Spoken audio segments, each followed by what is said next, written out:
No one is reformed by visions or conversations with the dead because they compel.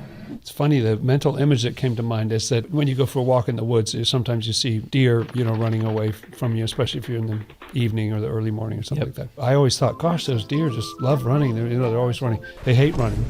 And what they do is they'll just run and then they'll circle right back because they liked where they were. They don't want to leave where they were. We're a little bit that way, so you see something that's sort of overwhelming and overpowering, but actually part of you is mad about it. You're sort of angry that this thing's kind of forced you to believe in the existence of God and the afterlife because you didn't really want to, and there was no buy-in. It just got shoved in your face, Dude, that's a great comparison. We circle back. You eventually get back to the life you had. Same thing when you have some kind of scare or something and you think, I better reform my life. But then once the pressure's off, we kind of get back into our old habits.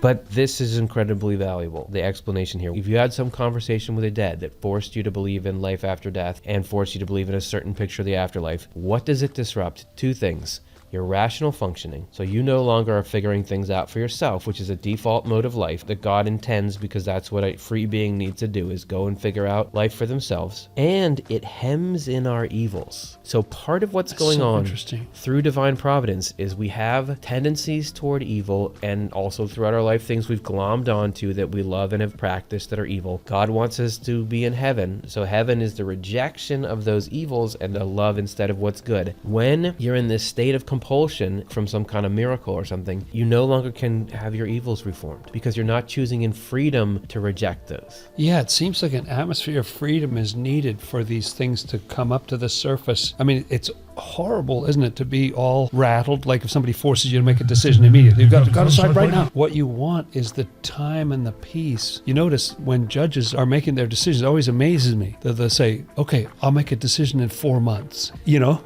Right? Wow. How about this afternoon? I mean, that would be handy. It's just, there's two things, yes or no. I've got to weigh these things. I'm going to think about it. I'm going to give myself plenty of time and peace to kind of reflect on it in myself and make a decision about that. And so without that freedom for things to sort of bubble up and for you in a state of peace in your own heart and not under any kind of outside force, just I like that, or I don't like this. I think I'll move away from this. I don't think it's so good. That's how you go from hell to heaven. That's how regeneration happens. Even if you could have a conversation with the dead and it might compel you to do rituals and to pray and to believe, what it won't do is get you to, in freedom, when evil is there saying, join us, for you to say, I won't do that. Because once you do that, love can come in, and then you start to feel the happiness of heaven.